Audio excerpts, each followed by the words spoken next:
The following presentation is brought to you by the Pride of ODU, the official NIL collective of Old Dominion Athletics.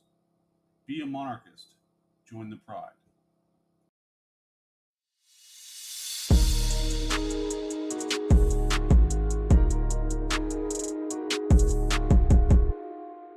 Monarch Nation, welcome back to the Monarchists podcast. As usual, we have Coach Mike Jones in the house. You guys are winning. You've won the last 5 of 6 on a streak coming back home. How's it feel to be back home and off the road, Coach? Feels great. Feels great. Get back, sleep in your own bed, breathe the good air in the 757. And we got 4 home games coming up that we are so excited to be able to have this home stand and, really solidify wherever we're going to finish in this league. We get an opportunity to do that in front of our home fans. Awesome. We're going to talk about all that stuff, but I'm going to go ahead and rip the Band-Aid off because we're getting a lot of questions with regards to health of the squad. Devin's foot, Cal's face, Steph's foot. How's everything looking? Yeah, we're walking wounded, man. Devin is progressing.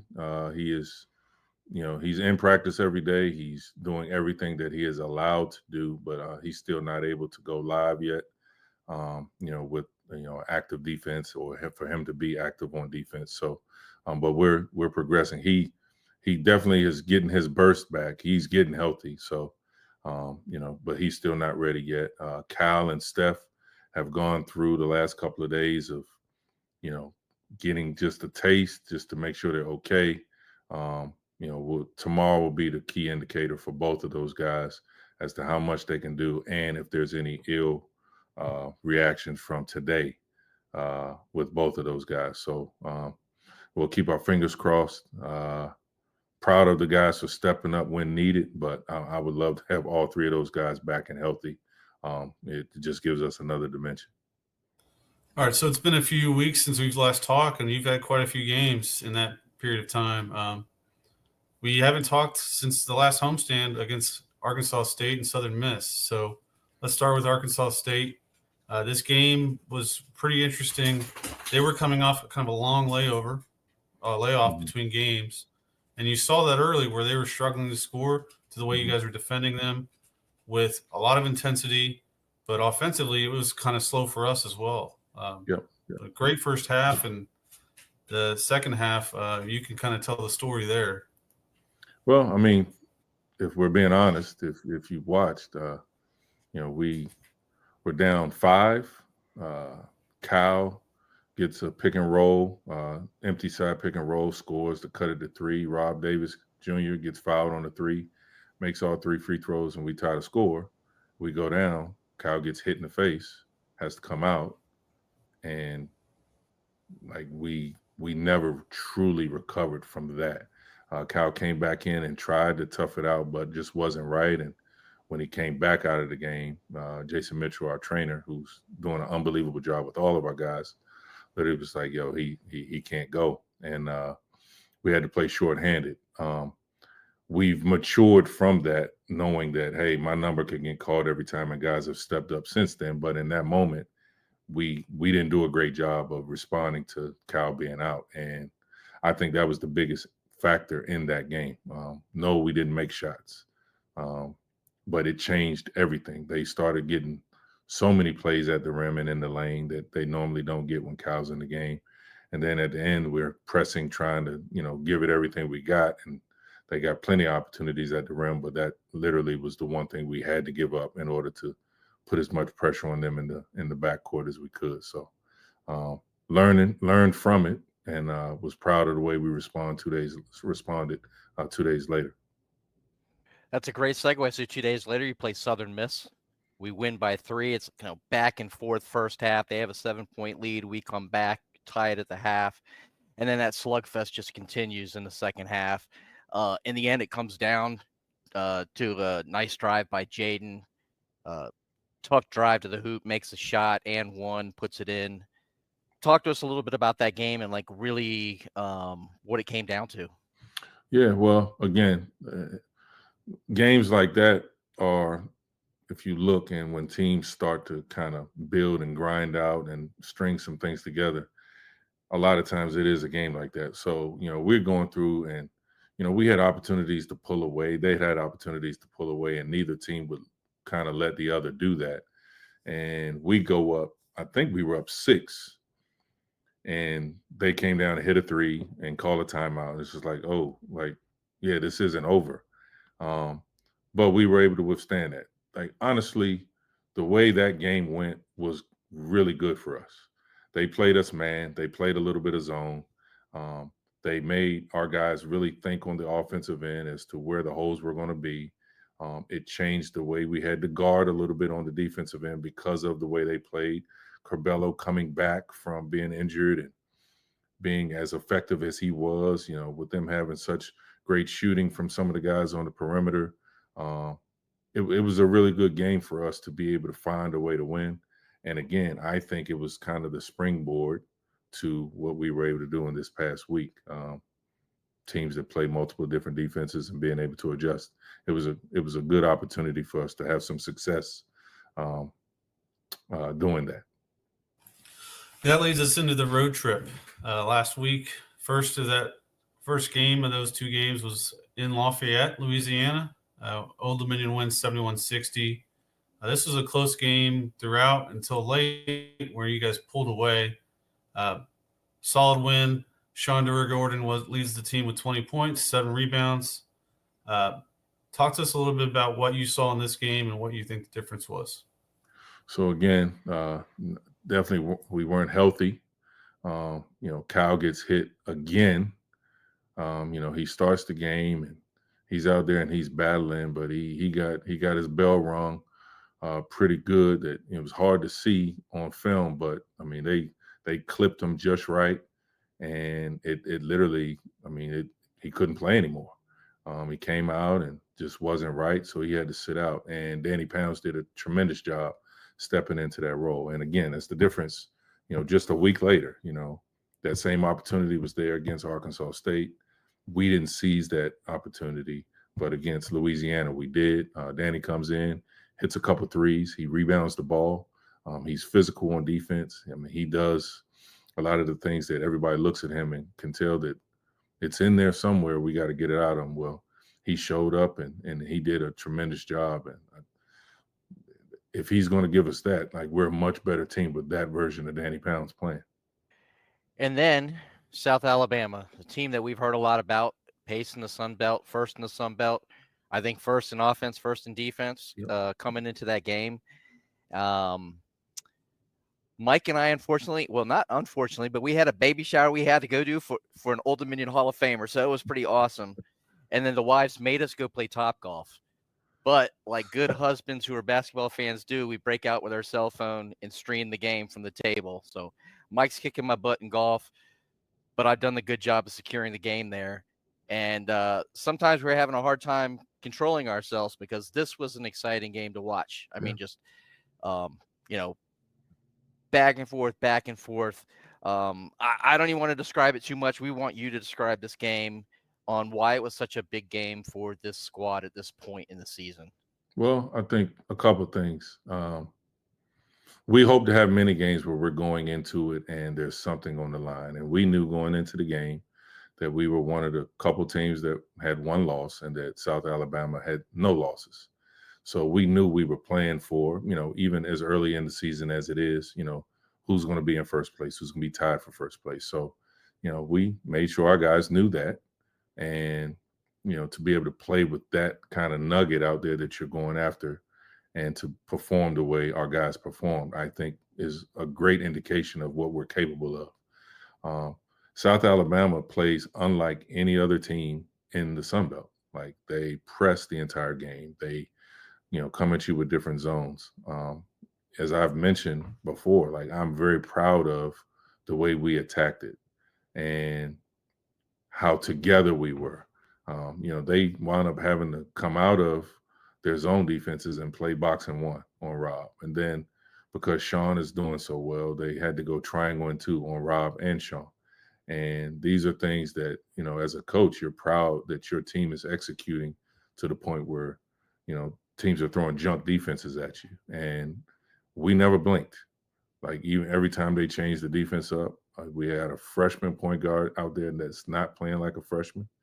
We recognize what it was. We call something, we move, and we get decent shots. And then, again, one of the things that I'm extremely proud of with our team is that identity of being a great rebounding team, especially on the offensive end, is really starting to just be an everyday thing for us. And the way we were on the offensive boards, obviously Sean Gordon being the key component to that, we win that game because of our offensive rebounding and just the patience that we've had that we need to continue to have. But when you can start seeing that light at the end of the tunnel, which I think we're starting to see, it just gets you that much more motivated, especially now because, again, as I mentioned before, we got 4 home games and we get to do it in front of our home fans. Now, Mike and I have talked about this a lot, and I know he wants to talk to you and ask you about your demeanor on the coaching floor. But before I pass the baton to him, the last play in regulation, you saw that you had a nice little coaching moment over there. And I think it leads to the demeanor that Mike will probably talk about. If you can or care to share, like, kind of what you were telling the team in that moment and obviously leading into overtime. Yeah, I mean, we probably missed an opportunity. Who knows what would have happened, but we missed an opportunity there to end it in regulation. We get the ball to one of the best shooters in the country, but he has to shoot a contested 30-footer when we had 2 guys that had the ability to maybe put some pressure on the referees by just driving the ball. I mean, the one thing we said in the last timeout was the worst thing we're going to get is overtime. We're not going to shoot this ball early. We're going to make sure we take the last shot. And I think our guys got so locked into making sure we took the last shot, we almost didn't get a shot. But I was looking forward to one of our guys really just trying to attack and get downhill and put some pressure on the referees to call a foul. If they didn't call a foul, hey, you get something up there on the rim. With the way we offensive rebound, maybe you get a chance to get a tip in, or maybe you just scored. We didn't do that. But again, the worst thing that was going to happen was we were going to go to overtime. That's what happened. And again, we didn't blink and we just reset and we got it done when we needed to get it done in overtime. So could not be more proud of our guys. So throughout the season, we've talked to you and post games and on this show about your your demeanor during games and how you want to keep a calm, cool head. I'm interested in hearing how has the team responded to that and how have they changed over the season? Because you've had, 3 straight games in a row now that could have gone either way. Mm-hmm. And clearly something is happening where they're reacting well in crunch time. Yeah, I mean, it's a philosophy, first and foremost, that I don't ever want to embarrass them. Will I raise my voice? Will I scream? Yes. But that's most of the time literally to get your attention. It's not to demean you in any way. So I do enough yelling in practice. Like, I want to be as calm as I possibly can publicly and in games. 1. 2, they're going to take on my personality. If I'm complaining to the referees all game, they're going to be complaining to the referees all game. If I'm hooting and hollering at every missed pass, missed shot, great pass, great shot, they're going to be emotional. And I've said many times that emotion is one of the things that we have to do a better job of controlling. I'm trying to lead by example. If I control my emotions, it makes it so much easier for them to control their emotions. And in my entire career, I've found that I believe my teams have been extremely successful in close games and in tight games because we keep an even keel. We keep a level head, and something goes wrong, next play. Something goes right, next play. Like, how can we stay in the moment to get this done? We can celebrate after we win. We can criticize and critique after we lose, but in the moment, it's all about what's coming next. And I do believe that, you go back to the Louisiana Monroe, you go back to the last 3 that have all been games that were decided late. I do believe that it's starting to show that they're taking on that same personality. If you look at Jaden Johnson's face, you don't know what happened to play before. If you look at Sean Gordon's face, you don't know what happened to play before. They are so even keeled. And it's working for us. All right, so this team is clearly getting better each and every time it gets on the floor. But, in the spirit of when Mike and I started doing this show a couple years ago, we always wanted to be honest and authentic. So this team's getting better, but obviously it still has lots of opportunities. For sure. Talk to the fans a little bit about you and your staff have clearly had a plan from the very first day, different segments in this. So where do you feel the team is at this point, and kind of what are things that that you need to get the team to do to get where you want it to be at the end of the season? Okay, so I think first and foremost, you want to call it a process, you want to call it a plan. Like, we are progressing. We have been patient. The fans have been patient with us, and we truly appreciate that. We want to win every single time we step on the floor, but we want to win in a way that is going to be sustainable. We don't want to just be good now. We don't want to just be good, whenever. Like, we want to do something that we can be good and be great all the time. I'm happy with where we are. We have a long way to go. We can get so much better. And to me, where we are right now is making sure that our young men understand that yes, we're tied for first. We have the tiebreaker over the team we're tied with, and that's a great place to be. But we've played 5 league games. We've got 13 more of these things. And then we go back to 0-0, and it's all about what you do in the tournament. So the greatest thing about what's going on right now, and I believe I said this to you guys back when, it was December before we even went and played our first league game. We needed something to get some confidence. We needed something to happen just so we can believe in what's going on, believing in the process. And I believe winning at Monroe was that thing. Like, hey, we're 1-0 in the league. We went to overtime. We got it done. We got it done on the road. We felt good about ourselves after that, and getting that confidence, and now being able to do the things we've done since then is just doing nothing but building our confidence more. As long as we keep a level head, as long as we don't believe that we've accomplished anything and there's plenty more work to do, and we keep the daily grind of pushing ourselves to get better, I love the potential that this team possesses. And again, that's the way we're coaching. That's the way they're playing.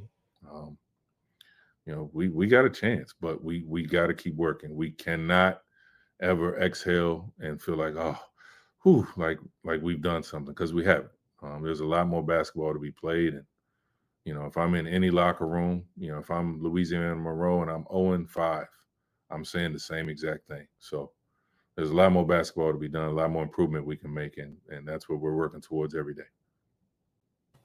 All right. So you talked about winning at Louisiana Monroe and these other games, kind of getting more confidence. Well, those wins don't come without execution and good game planning. And there's 2 things we just talked about before we started the show in the South Alabama game that shows game planning and execution. And one of them was Danny Pounds in the second half denying the rim to the point guard, and a switch between Jaden Johnson and RJ Blakeney covering the 2 lead guards. So talk to us about that decision and how you guys came to those conclusions and how happy you are with the result. Well, again, one of the biggest areas that I feel like we have missed the mark, but we're getting closer to the mark, is the defensive end. And our philosophy defensively is drastically different than any of these guys have played before. So we always knew that it was going to take some time. At times it is very frustrating that it has taken as much time as it has, but you can start to see it clicking. Our defensive metrics have definitely gone up because we are doing a better job. And again, we've talked about simplifying things a little bit, and that is starting to take. So now you can add an extra layer. And one of those layers is what we were able to do, especially in the second half of the South Alabama game. Everything is a chess match. you're looking at what the other team's doing. You're looking at, okay, this is the best way to guard it. And we were trying to manipulate, okay, they're setting these ball screens. We're going to switch. So who do we want switching onto the ball? Number 20, Miles Corey is one of the best players in the league. He's having a pretty good night so far, but then they've got these shooters out here. Who do we want switching onto them? So we started to manipulate Danny, RJ, and Jaden. And they saw what we were trying to do, so they countered it with what they're. So we kind of held on to what we really wanted to do until it got to the last few minutes of the game where it was going to be decided, and in the overtime where we really manipulated it so that no matter what they did, it was going to be Jaden or RJ on the ball with them having the guard. And those two young men did unbelievable jobs of not letting guys get to their spots. RJ's guarding guys and they're trying to turn around and shoot over him. And we've all seen him block fadeaways, which is the toughest shot to block ever. And he's able to do it pretty consistently. And then Jaden is so strong and so smart and so disciplined defensively. He doesn't go for shot fakes. He stays down and just, I call him a fire hydrant because you can't move those. And he's just there. And those guys, he's a freshman. You're supposed to be able to body him. And they're trying to move Jaden, and Jaden doesn't budge. And they're surprised by that. And just really happy with them. And then you throw in Danny being able to give us some semblance of what Kyle usually gives in terms of guarding that rim, and being able to see what's happening in front of him so that he knows when to switch to keep him closer to the rim and not necessarily him being out on the island on the perimeter guarding guys. I thought our guys did a really good job of executing those things, especially late game. And, our coaching staff does a really good job of preparing them, knowing who to guard, how to guard. And we held on to that until we really needed it. And it wound up being one of the reasons why we won. You're home now, and we got 4 games. We're about to talk about those, but want to let fans know that Mike put out an article today on theprideofodu.com. So if they go to theprideofodu.com and they scroll down and they see the latest news, this article right here about women's and men's basketball. So Mike got together with Joe Raffinelli, and there are a number of ticket deals that are out there for both the men's and women's teams that are coming up. So I encourage everybody to go to theprideofodu.com, check out Mike's article so they can see how to get to these games and save a couple bucks so they can, spend those bucks at the stadium, buy some gear, buy some beer, whatever, have a good time and make some noise. So now that I got that shameless plug out of the way. Not shameless at all. Let's we go. want to get fans out. This is a huge homestand. So Yeah. You've won 5 of 6 games. You're coming home. We've got 4 league games here. This gives this team the opportunity to potentially build a little bit of cushion if we can win these home games, which will pay dividends in the end. That first game, that's on Thursday night against App State. They're 9-7, 3-2 in conference, but they've got a 3-game winning streak right now. Mm-hmm. And they're coming off wins of Texas State by 11, Coastal Carolina 23, and they just beat JMU by 20. So this team clearly is playing good basketball. What should Monarch fans look for in this next home game? It's going to be as physical of a basketball game I think we'll play all year. App State is traditionally a slow tempo team, but that kind of fools you a little bit because when they get steals or they get long rebounds, they go. They are very effective in the half court because they play 2 bigs. I mean, they start 2 guys, 6'11" each. One of the 6'11" guys is one of the best shooters on their team in terms of 3-point range. They cause a lot of matchup problems that we're trying to address in our preparation. So, this is a great opportunity for us. App State, regular season champions last year. App State got one of the best coaches that I know of in college basketball, and they're an older team. We've got to be ready to play. We've got to be able to be physical with them. We've got to be able to inflict and impose our will on the way the game goes. We cannot let them dictate the pace. and then we just say, okay, we're going to play their game. We got to do what we do. And as our identity is kind of shaping into form here, there's a couple things that we just know we're going to have to hang our hats on. They shoot the ball extremely well from the 3-point line. We're going to have to guard the line. That hasn't been one of our strengths. So we're going to have to do a really good job there. We have gotten immensely better at that in Sun Belt Conference play than we were in non-conference play. And we're going to be tested in that area. But guarding their bigs is going to be the biggest thing that I think anybody watching the game is going to see. Like they've got size. We think we have size. They've got size upon size upon size. They play 4 bigs every game. They rotate those guys in and out of the game. And us combating that as well as guarding the 3-point line is going to be really key. So guarding big men and then guarding the 3-point line comes along with rebounding. And rebounding is something we started off the season doing kind of poorly. But in conference play, it's kind of shifted. We've now out-rebounded our opponents in Sunbelt play by 31 rebounds. I wanted to cover this earlier before we got to looking forward, but obviously that's going to be a big key in this game is how well you rebound if you can defend the 3-point line well. Absolutely. We're really good offensive rebound. We're one of the top 25 teams in the country offensive rebound, between Sean and Steph and RJ. Each of them does just a ridiculously good job of getting us extra possessions. We have to be as good or better on the defensive end, especially with the team that shoots as many threes. And if we guard the 3 well, hopefully misses as many threes, we've got to make sure they don't get another opportunity to shoot the ball, and that we get those and go the other way. So that'll be the game within the game. Can we win the rebounding battle, which means we're doing 2 things. We're getting defensive rebounds and limiting their offensive opportunities, but then we're getting extra possessions by, hitting the offensive boards. And again, if that's going to be part of our identity, which we want it to be, we got to have that breakneck, relentless pursuit of the ball once it goes up on both ends. All right. And from a leadership perspective, that's got to come along throughout the year. Obviously, as coaches, you're trying to set the tone, but you got to have leadership from the locker room. Mm-hmm.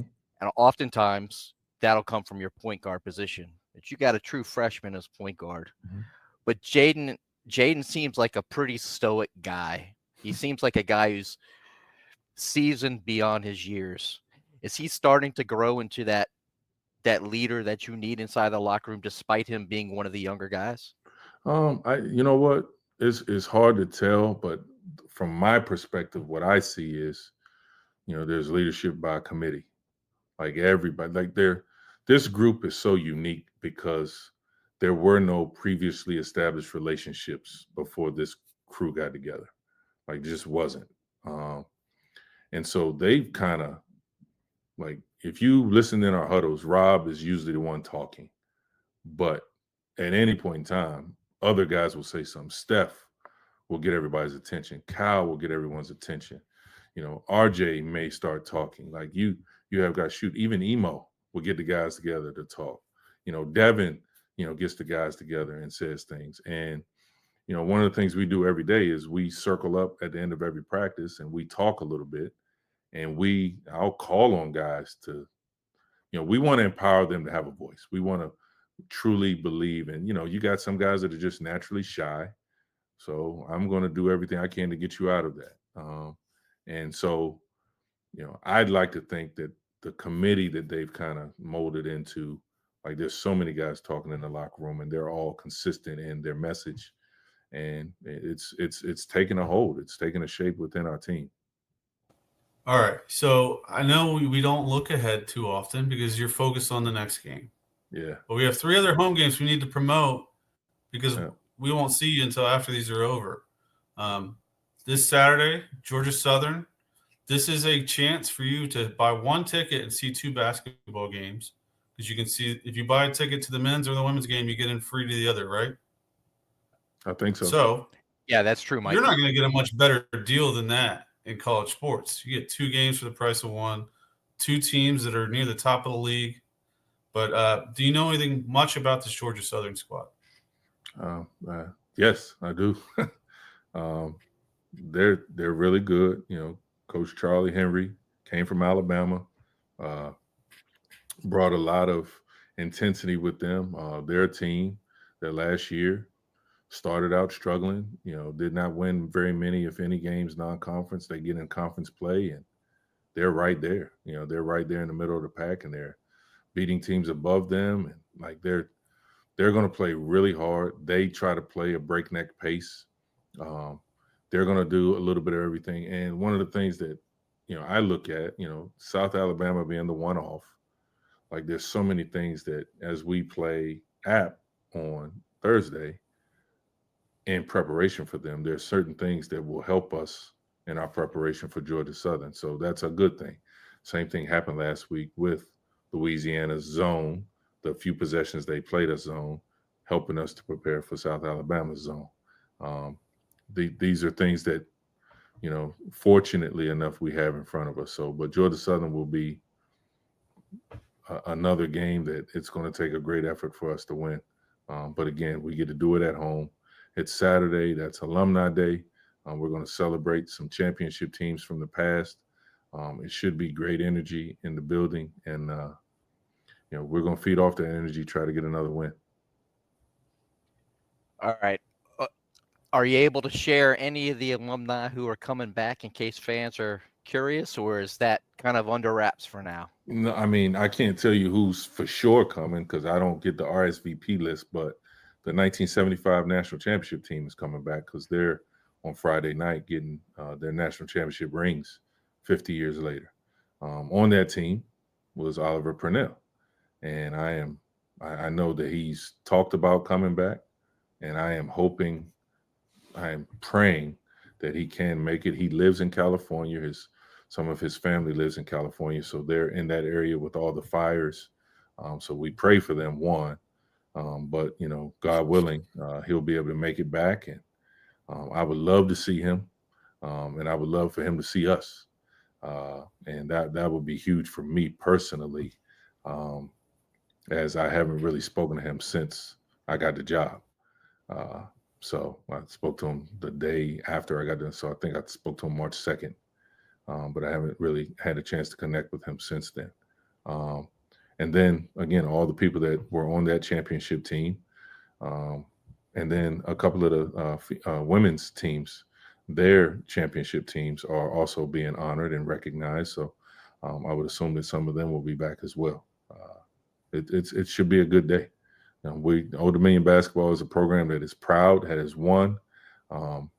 As many of us can get in the building and bring those great vibes would be awesome.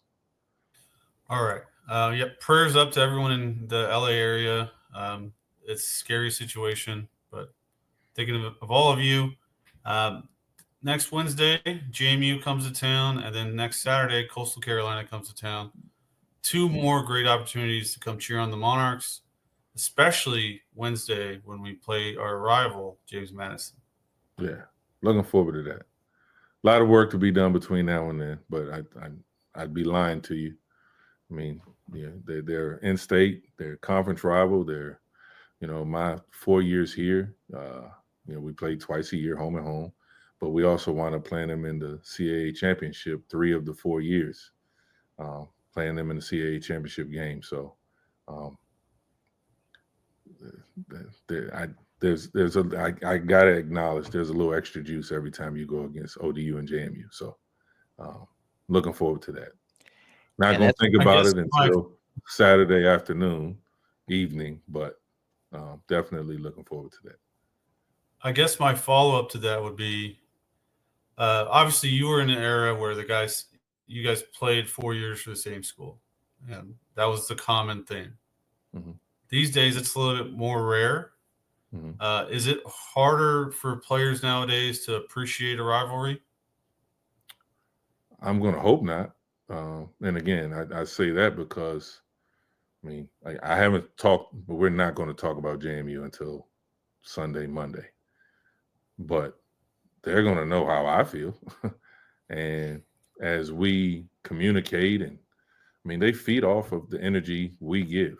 And I know 2 of the people on our coaching staff Like this means a lot too. So they're going to get that energy from us. I have a tremendous amount of respect for James Madison University. I have a ridiculous amount of respect for Coach Sprodlin, but we're not supposed to like each other. So you ain't the only one though, Coach. The fans feel the same exact way. So we'll definitely be bringing go. that game is a whiteout. So everybody who's listening, make sure that you wear white. Do not wear purple. Make sure you wear white that night. And then the next game is going to be Big Blue's birthday. So I think they give out free cake in that. So like if you're a cake lover, then, make sure that you show up, whether you want to watch Coastal or not. Come and watch Old Dominion basketball and get some free cake. No, Celebrate with Big Blue. Coastal's got some big guys, got some guards. One of the guards, Jordan Battles from Norfolk. That's going to be another huge game that, again, we're lucky to be able to get them here as part of this homestand. I tell our guys all the time, I love our team. We're not good enough to take anything for granted. Like that's just not the game. The game doesn't reward that, and we, in no way, shape, or form, should feel like we have the ability to do that. We're going to take these next 4 one at a time. We're locked in on App State, but when we get to the other end of this and we've got Coastal left, hopefully we're looking at ability to extend a winning streak. But we've got to put our best foot forward against the Chanticleers. All right, Coach. Thank you for joining us tonight. Fans, you've heard from Coach. He's going to need us to be behind his back, get loud, make Chartway a rowdy place to play and a tougher place to play. So come out and support these Monarchs. Thanks again, Coach. Yeah. So Mike, let me say this to the Monarch Nation. I truly feel like we're in a position right now where the tough times we've had this season and the tough times we've had over the last few years. This 4-game stand this is what I'm telling my team. This 4-game stand is an opportunity to make all of those tough times worth it. The fact that we went through them, this is a chance for us to really solidify our standing in this league and solidify our place as this season continues on, as we try to do something special here. We need you to be able to do that. So for all the frustration you felt this year and in previous years, this is an opportunity for you to really rally behind us, show up, be loud, get there early, make sure that the other team feels your energy as well as our team, and that we're able to, together get this done. That starts with this Thursday against App State, but for the next 4 games, you guys can go a long way in helping us really solidify our standing in the Sun Belt Conference as we get ready to hopefully be preparing for, a run here in March. We need you. Go Monarchs. Go Monarchs. Go Monarchs.